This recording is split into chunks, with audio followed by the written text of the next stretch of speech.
this is not an easy job.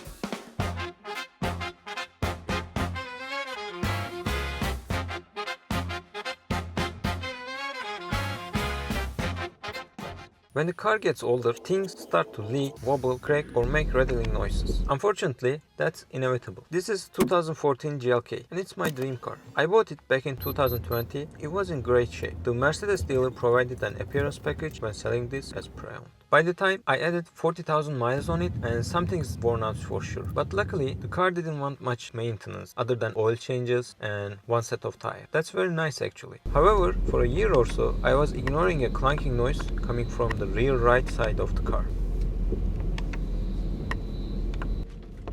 I thought it was something about the linkage bushings, but online forums suggested something else. It's from defective right strut mount. So I bought the part, tried to replace on my own. I need to say, this is not an easy job. First, you need to remove some trim in the trunk to reach the nuts holding the mount from the top.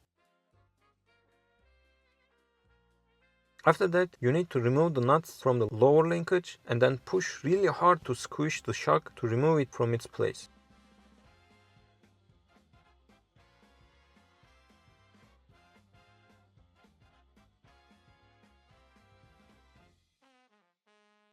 Removing and installing the mount from the shock is also really hard. You need to hold the shock shaft in fixed position, then unscrew the nut holding it place to separate it from the shock. I mean, it's hard but not impossible job. Surprisingly, the mount was in really good shape. Like, it did not have any worn rubber or damage in the metal part. As you can see, it almost looks like the new one.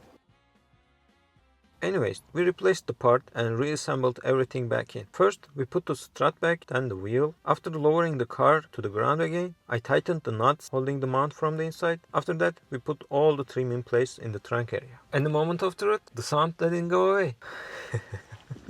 And I don't know what's the real reason for this terrible clunking, but the clunking noise is still there. Let me know in the comments if you have any knowledge about this issue. I mean, I would really appreciate it. And thank you so much for watching to the very end, and see you in the next one.